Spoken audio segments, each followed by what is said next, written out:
not hearing a sermon that gives you a result. It's putting it into practice. How do you pray for finance?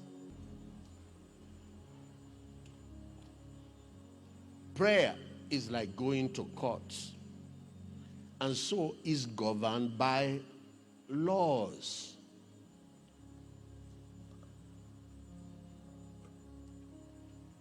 This is how this earth was created, this earth where we live. This is how heaven is designed. This is how heaven is right now. And later the earth will return to that original place, structure that God designed from the beginning. And this is also how you and I are created.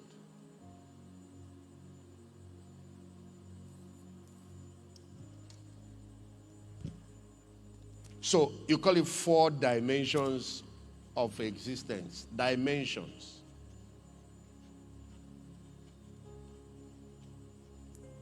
And what is all this? Just to explain prayer. Just to explain prayer.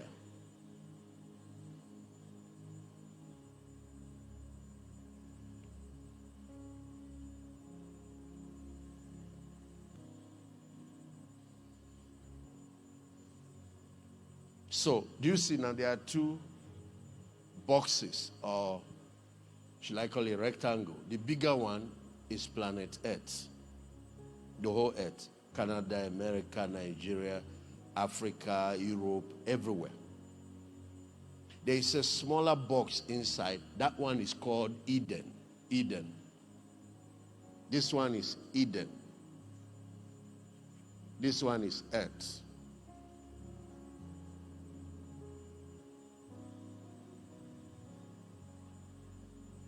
And outside Earth, this outside terrain is the universe.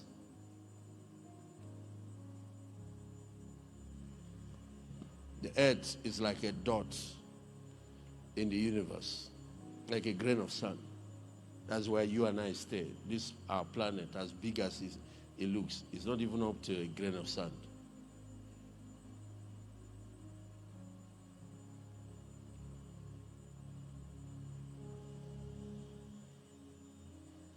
This small box inside is broken into 2 by a veil. So the whole box is Eden. While the inner part, this section, is Garden of Eden.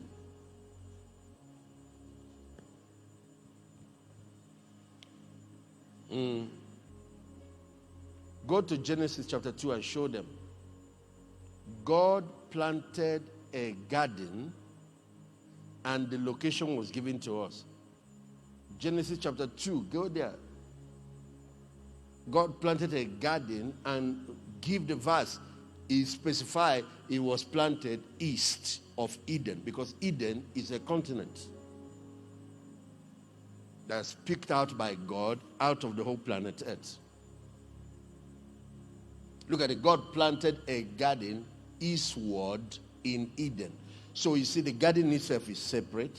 The garden part is what is called the Holy Land today.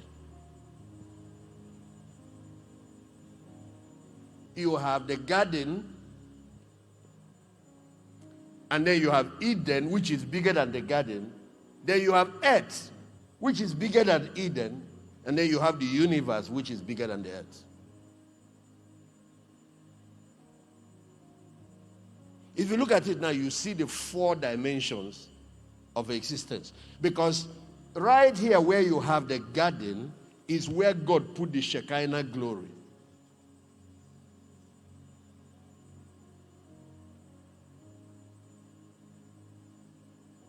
And that's exactly where he placed man.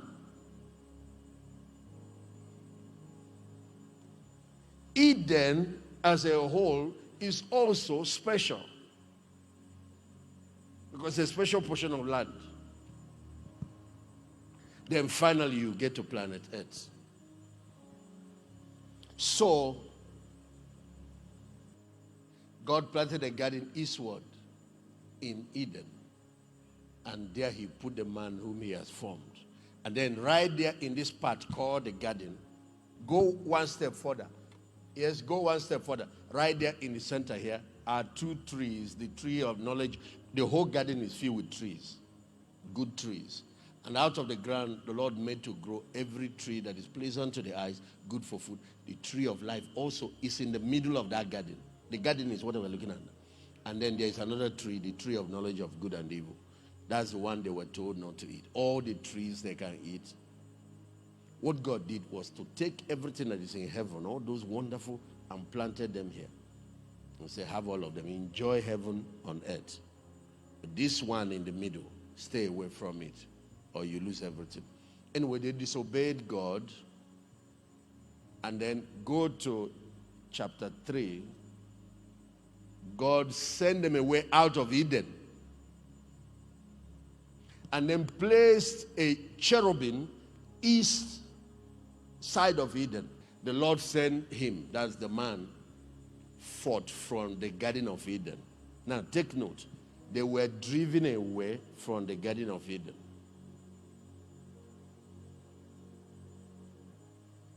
And they are now to go and till the ground from whence he was taken.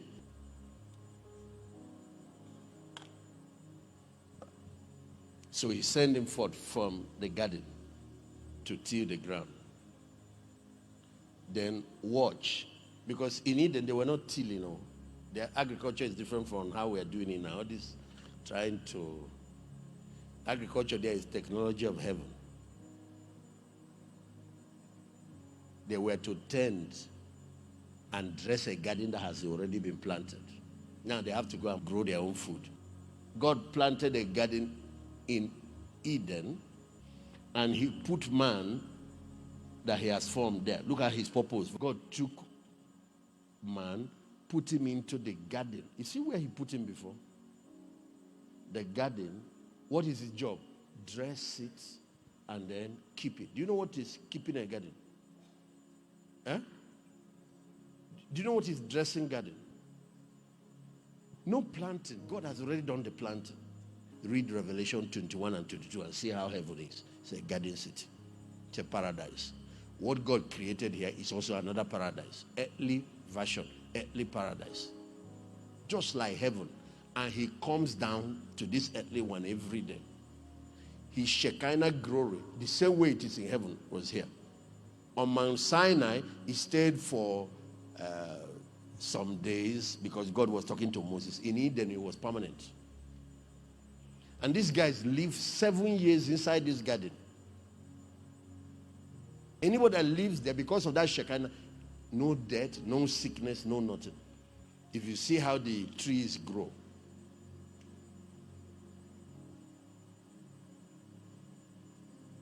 In Eden, for example, they don't have rainfall. This garden, they don't have rainfall.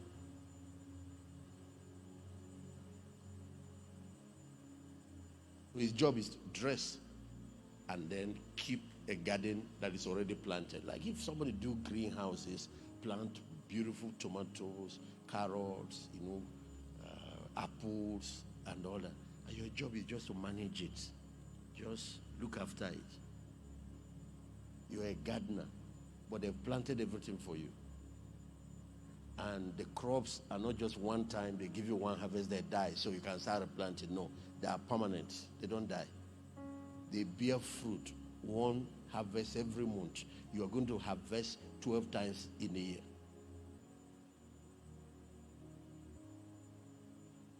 There was not supposed to be any struggle until rebellion came in. Until today, disobedience is what is causing all the problems. We need to go back, because that's what Jesus died to give us. Go back to Eden. Is living under grace, not under toil, not under stress. That's the message I'm trying to get to you. There is living under grace and living under divine. That's how your finance, your prosperity is supposed to be.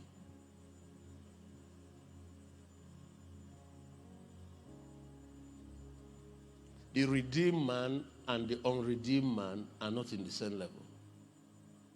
One has access back to Eden and back to the garden. Meanwhile, what is this Garden of Eden? Now, this thing I drew for you, this is exactly how Solomon's temple is designed. Do you remember Moses' tabernacle? And this is how Solomon's temple is designed. And this is how heaven, where God lives now, is designed. When Moses was building this, God took him and showed him the heavenly paradise and told him, see to it that you design the earthly prototype according to the pattern shown to you. And this is how you and I are designed. This is how you are.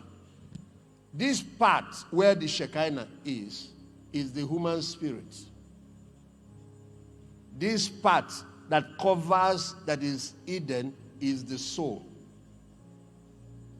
These bigger parts, that is planet Earth, is the body, the human body. This part in the temple of God is the Holy of Holies.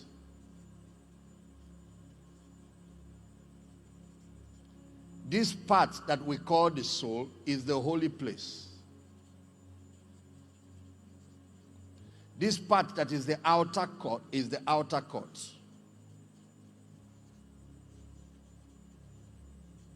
Then this vast part, universe, is called the outer darkness. Anybody left here is under the rule of Satan. Anybody here is under Satan's rule.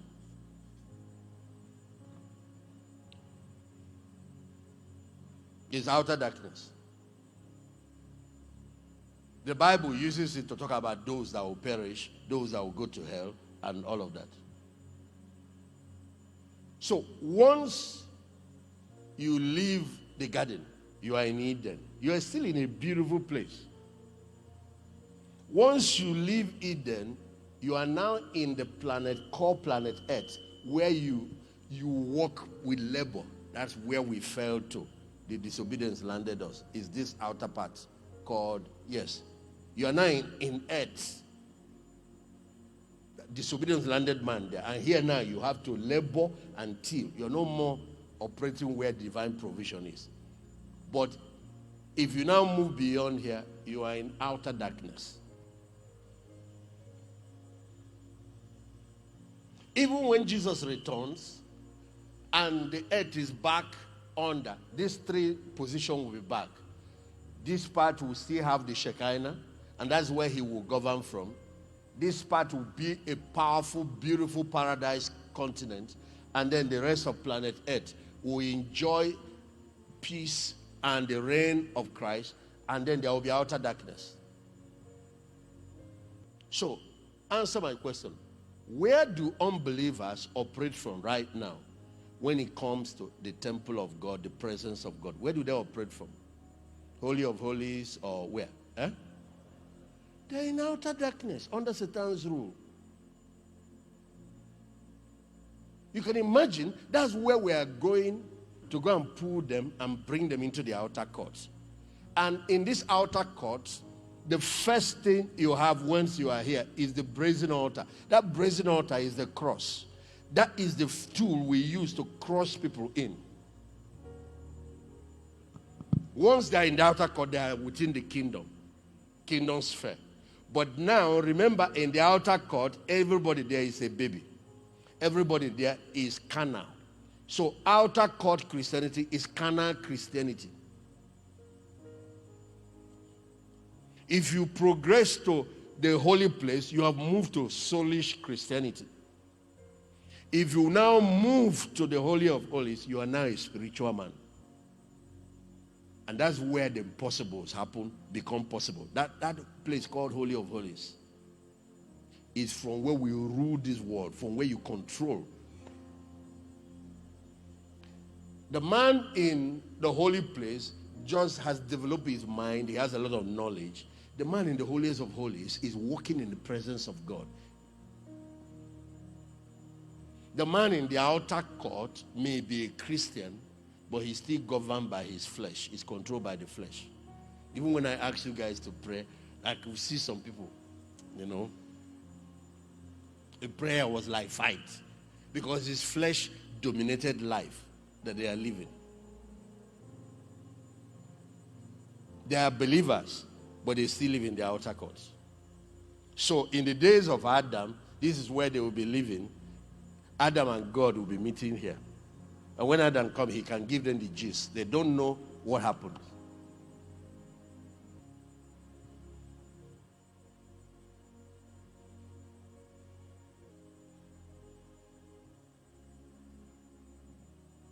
They are not spiritual. They live in the flesh. Meet basic needs of the flesh. Controlled by the flesh. They are controlled by their emotion. They are ruled by their five senses. They are carnal. But they are God's children. They are better than the unbelievers that are out there completely. But you see, the problem with this outer court is that that's not the life God called us to live. Please go to Revelation. Outside the city are this list. You see the list given. The fearful, the unbelieving, people that are abominable, people who commit abomination. Leviticus 18 and 20 listed what the Bible calls abomination. Incest, sleeping with animals, men sleeping with men, women with women. There is a complete list there. People who commit them. Warmongers, murderers, idolaters, and whosoever loves and maketh a lie. Look at their part. Yes? Next verse. Revelation 21. They shall have their part in the lake that burneth with fire and brimstone, which is second death. You've seen hell and a list of people that will go there. But what is missing is, where is the location? Is it not missing? It's missing in this particular record. So go to chapter 22. Outside the city are this list again. Blessed are they that do his commandments, that they may have right to the tree of life and may enter in through the gates into the city. If you start from verse 1, it's describing that paradise. And what we're looking at is here. It's describing heaven and all of that. Okay? And even when you get to heaven, there is still the holy city, the heavenly Jerusalem. You are not in there yet. And some people won't enter that one.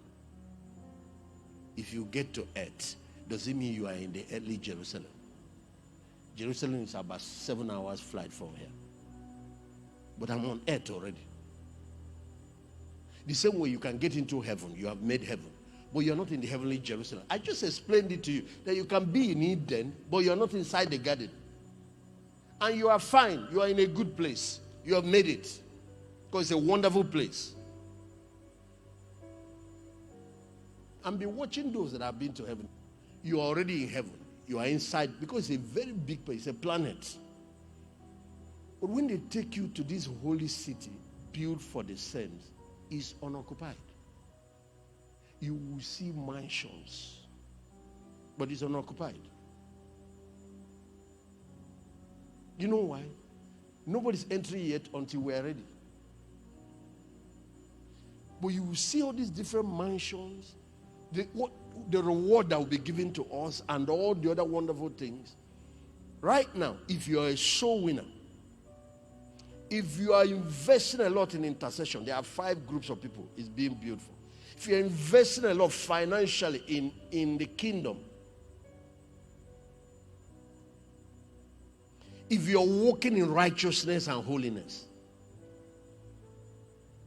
your mansion is being set up. These are very serious things. So it is now the sacrifices you are making, the souls you are winning.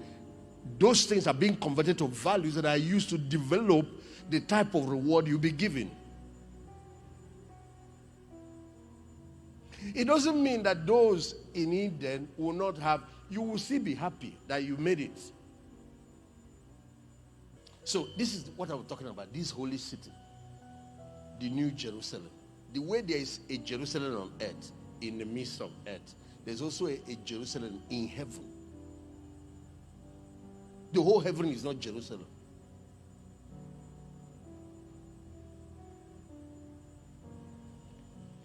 coming down from God out of heaven, prepared as a bride. I had a great voice out of heaven say, behold, the tabernacle of God is with me. And this is where God will live with people.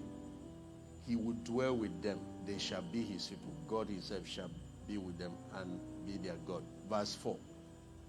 God shall wipe away every tear. Okay, go on. Verse 5. Just want to show you some of the technology that will be there. Okay, verse 6. Yeah, so you see this river of life again flowing in there. Yes, verse 7. Okay, 8. But now after describing the city, he now describes hell. So the location of hell. Chapter 22, verse 14. It shows the holy city, yes? Blessed are those that do his command, that they may have right to the tree of life and enter in through the gates into the city. Verse 15. But without, everyone say without. That's what it's called. You notice that Jesus keeps using this term, outer. Without are dogs, sorcerers, that's witchcraft, warmongers. These are adulterers, people who sleep with, outside the marriage. Murderers, idolaters, and whosoever loveth it and make it a lie. If I show you one more, maybe you will sink. This outer darkness and its location. It's amazing that when you are traveling to heaven, on your journey through space, it's so dark. Except that usually there are angels that conduct us through the journey. Because second heaven is the outer darkness surrounding the real eternal heaven where God lives. And that second heaven is populated with demons. Fallen angels, by the way. It is so dark. But as you patch, there's something they call the dark hole in science. The black hole. You have to pass that to now, on top of that, at the end of it, is a planet. Shiny, beautiful. That planet is what is called heaven. And it's located on the northern pole of the universe. Behold, I create a new heaven and a new earth. Just for you to see how the design is. The former shall not be remembered nor come into mind. 18. Be ye glad and rejoice for that which I create. For behold, I create. You see, there will be Jerusalem again there. Even on earth again, there will be Jerusalem again. I create Jerusalem and rejoicing and have people a joy. Verse 19. And I will rejoice in Jerusalem and joy in my people. And the voice of weeping. You see what I just read in Revelation. No more weeping, no more. The voice of weeping shall no more be heard, nor crying. Yes, 20. There shall be no more an infant of days, nor an old man that had not fulfilled his days. For the child shall die 100 years. So what's the meaning of that? Even in the new earth, the people who live here,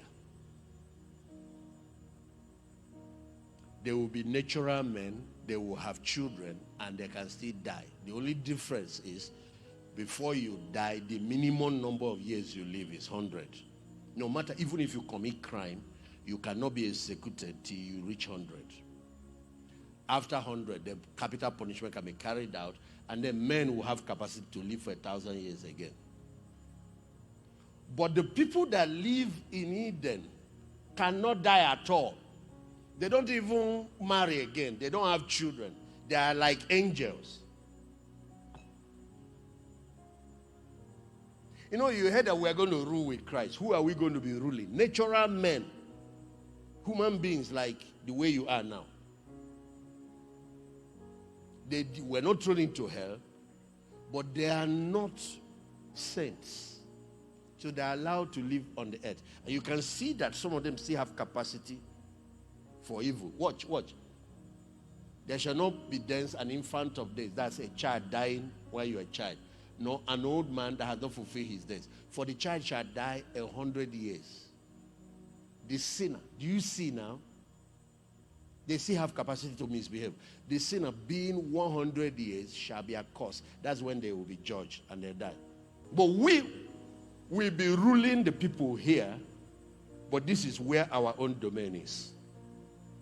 The holy city, that city.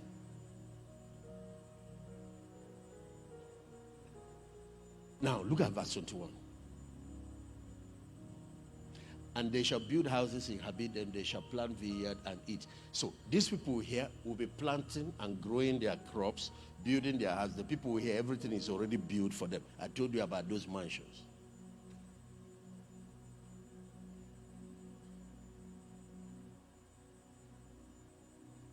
Which one do you want? You want to be building your own real estate, or you want to live in the one that God designed and built? Which one do you want? You want to be farming and be tilling the ground, or you want to live in a garden city? Which one do you want? Pay the price now.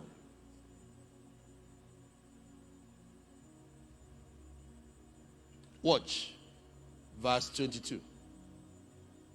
They shall not build and another, which is very wonderful. Justice will be there. They shall not plant and another will eat. For as the days of trees, so shall be the days of my people. That's 1,000 years anyway. My elect shall long enjoy the work of their hand. Then verse 23, because people wonder, they shall not labor in vain, nor bring forth for trouble. For they are the seed of the blessed of the Lord, and their offspring with them. Then verse 24. Now, people wonder, will there be things like prayer? Will there be worship? Will there be church after this word? All of these are eternal. They will continue. What are we going to be praying about? Why should people who have made it still need to pray? Let me tell you something. Prayer is communion. It's communication. The major reason, there are 7 purposes of prayer. The major reason it was even created is not so much about binding demons or meeting it. Is the basics for relationship. God wants to have a relationship with his people. So there has to be. What's the use marrying a wife, having children, and there's no talking? God wants fellowship. God wants intimacy. And then we come to another segment, aspect of prayer. Because this is family life, the father and his children. Even in a perfect family, there will be need to sometimes make requests from your father to get some extra, apart from the general provision. They paid your school fees, you get your food, you have your hair.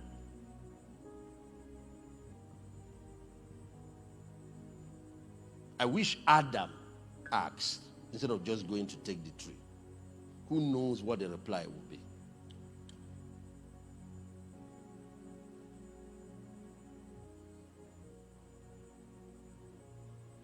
Maybe he will get further information, or maybe he might even be permitted. If it's something that will destroy him, they will tell him no. But this is why. He will get further clearance.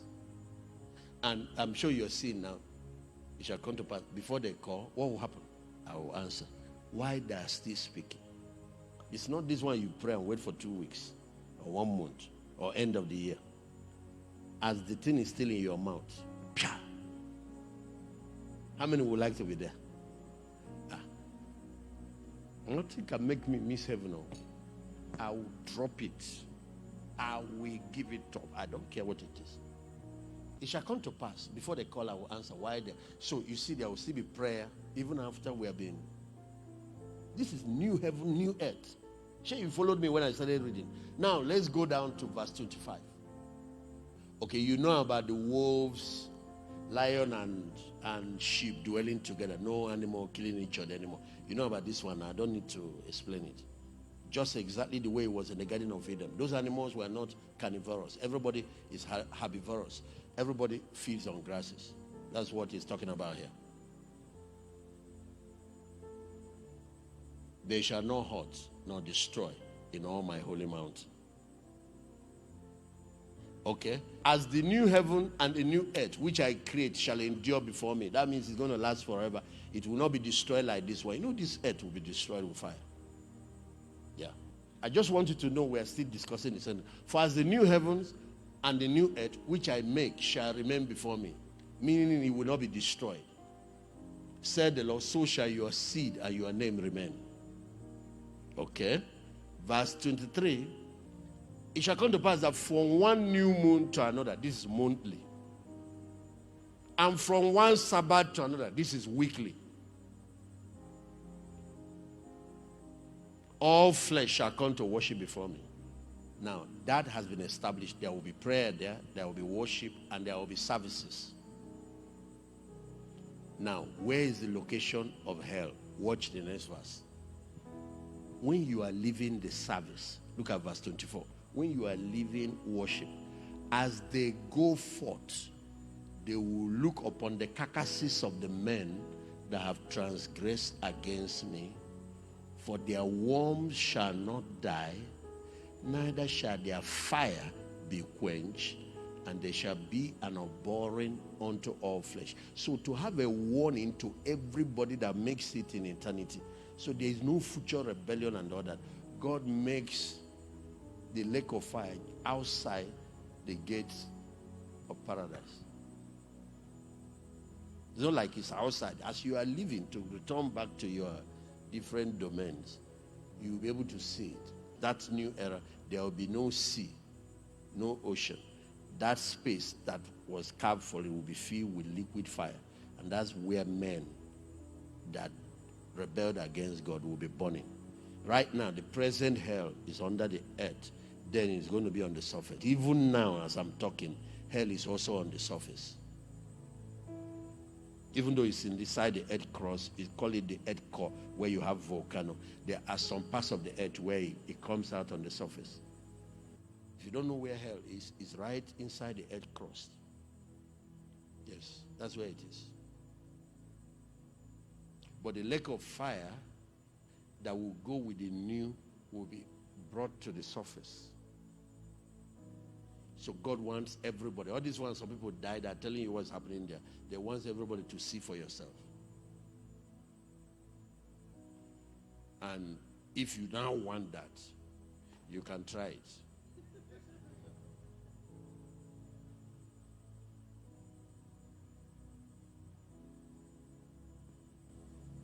To God most high.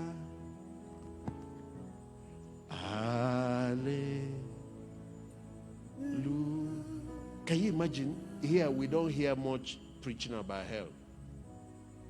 But in eternity, you're going to be seeing it every week. Once a week. Before you are almost forgetting. You just finish worshiping the presence of God. Because you see, worship is not enough to restrain people. The children of Israel had a glory crowd over them, yet they will rebel against Moses, and many of them died. Hallelujah.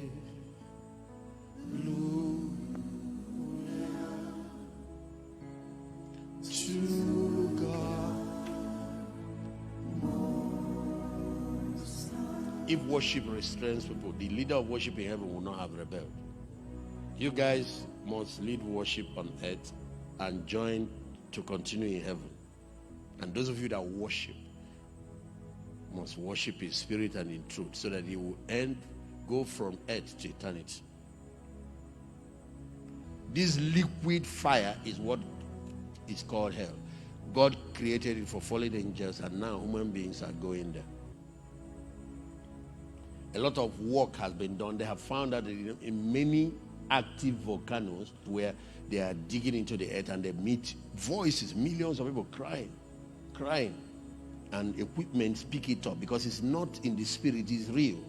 Yes, there are 4 rivers that came out from it, and they are flowing. All of them are still on earth, and you can trace them to their source and trace them to wherever they flow to. Yeah, these are not a story. The 4 rivers, from River Tigris to River Euphrates to River Nile to River Ethiopia.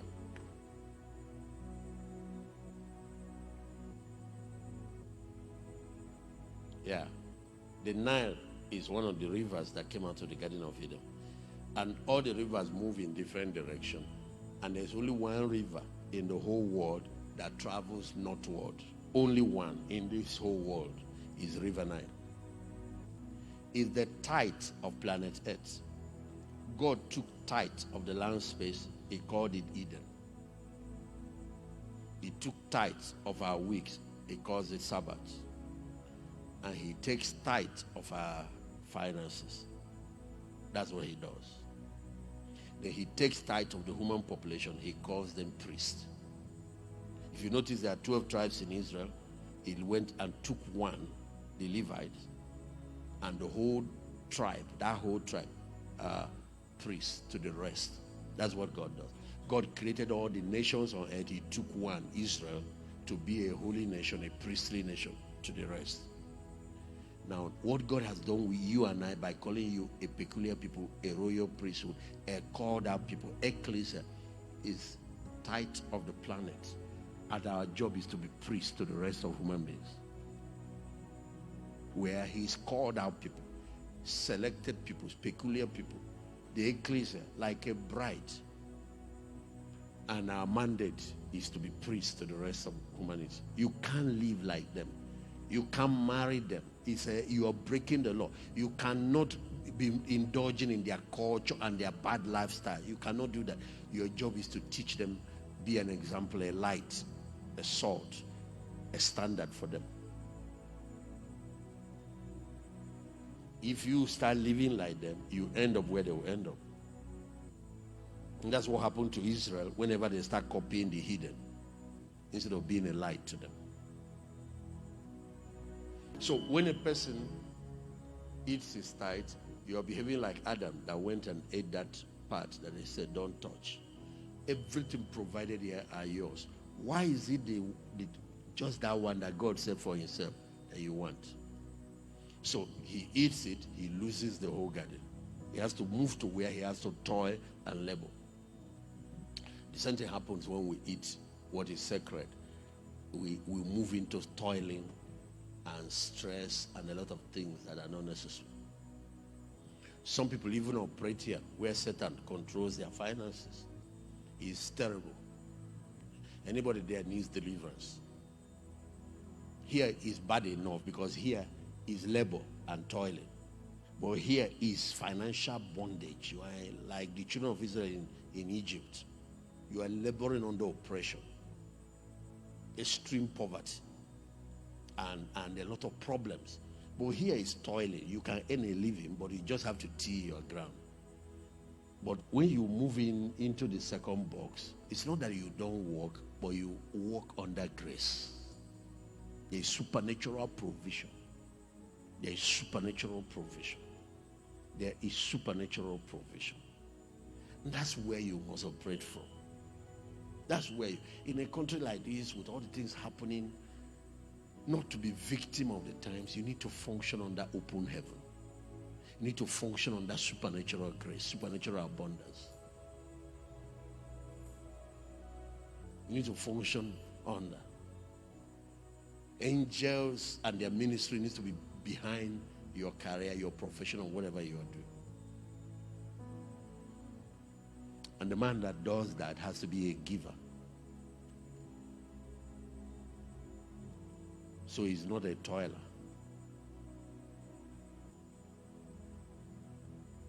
Hallelujah.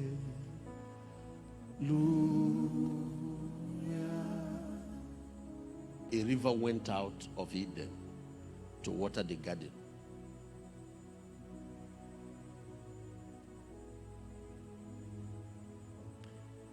And from thence it parted and became into 4 heads, 4 rivers. Look at it. Verse 11. The name of the first is Pison. This one passed through the land of Havilah. Yeah, go on. 12. A lot of precious stones. Yeah, 30. The name of the second is Gihon. That's the one that compasses the whole land of Ethiopia. Yeah.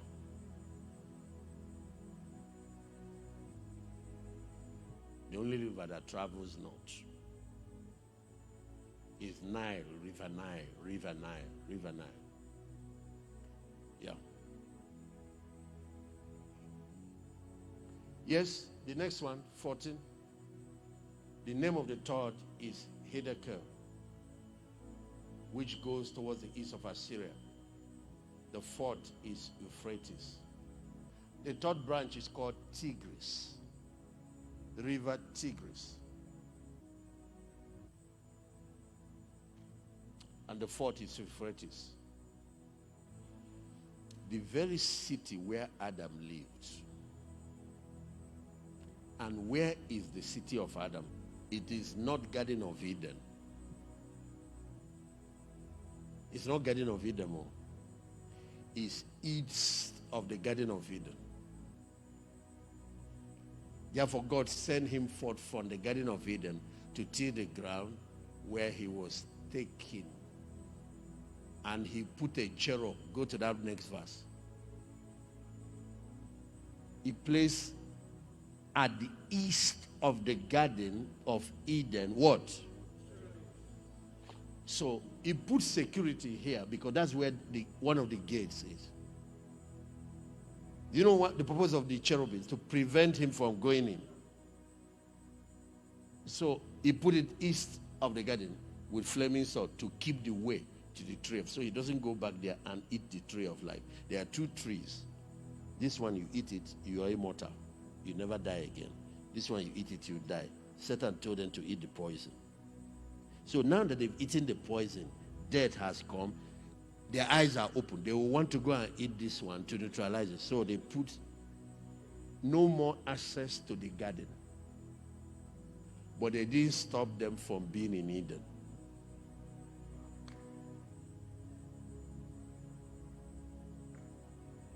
So let me show you now the city of Adam. Okay, before I show you the city of Adam, I think it will be good to show them in Genesis chapter 4.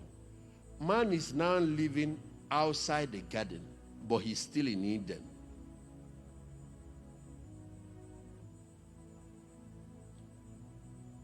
Okay. Don't think. I showed you where Eden is. It covers the whole Middle East. Don't think when they were kicked out, they left the whole Middle East, maybe landed in Africa. They were still there. That's why you still have human beings living there till today. But they were no more in the garden. Cain kills Abel. That's the part. And God declares punishment on him. And then Cain said, left the presence of God to the city of Nob. He went and built a city. Read it, Genesis 4. Why is it that the place he left is called the presence of God? In other words, the glory of God was still affecting the whole Eden. Cain went from the presence of the Lord and dwelt in the land of Nod, east of what? Not east of the garden. East of what? They all moved eastward. He didn't even stay with his father because I have it on record. He left where Adam, his father, was staying and moved further to start his own city and all of that. Now, to leave you with something to be thinking about. The day Joshua led the children of Israel to begin to possess the promised land, they had to cross a river. What is the name of the river? How many of you know? River Jordan. That river where Jesus was baptized. You know, it's easy for me to discuss all this. I have been to the promised land. You need to visit and see all these things I'm talking about. The Bible will come alive. You realize a lot of things you are reading happened. Okay, when we were at Jordan, they took us to the spot where Jesus was baptized. And you might shock you, the very spot where he was baptized was the spot where this man took the children of Israel across and baptized them in Jordan. And how do you know? Because Joshua, when the river divided, Joshua told them to bring 12 stones and bring them out here and set up a monument. And he said, take 12 stones also from the land and bury it at the foot of Jordan. And they did. He said so that there will be a memorial for future generations. When your children ask you, what is the meaning of all this stone monument? You tell them that God divided this river for the children of Israel to pass. It was there Jesus stood one day and said, God is able to raise out of these stones children for Abraham. One day he even said, if you stop the children from praising God, you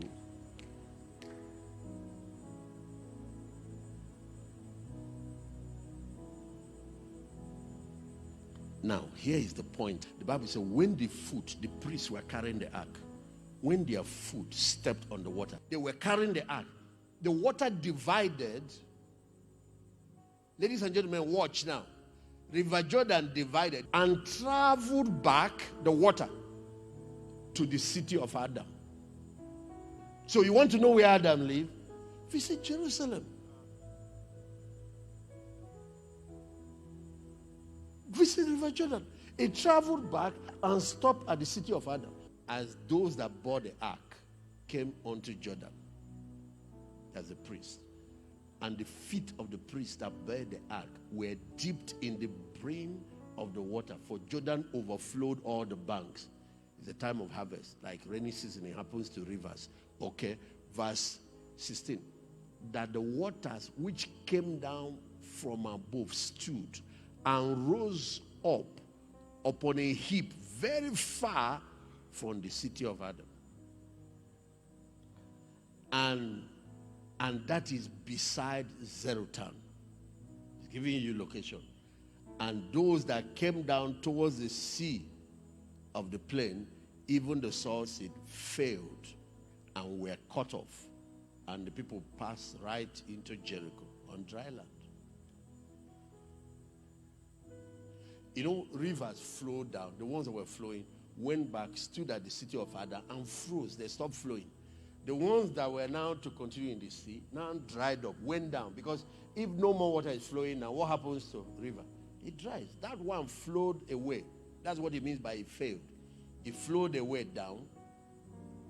And the one coming stood like a wall. So it's now dry land. The people had to pass. In the Red Sea, it was different. In the Red Sea, the water divided and created two walls. Two frozen walls. People passed in between. So you can see where Adam lived. When he was kicked out of the garden where he lived, you are trying to locate where Eden was. The Holy Land today is part of Eden.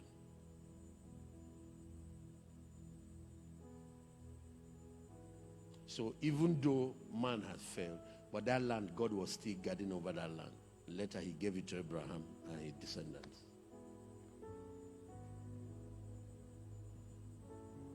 Cain went out from the presence of the Lord. So somebody asked me, where did he go? Here. Just the normal earth. But he moved in this direction. And his part of his suffering, assignment, and course is that he will have a lot of problem tilling the ground. And when he tills, instead of yielding harvest, even Adam in a fallen state could till and get good harvest. But this guy, when he tills, is torn and twisted and a lot of problems. The guy said the punishment was too much for me. He told God. And the place he operated, the presence of God is not there. Any life outside God's presence is life outside grace.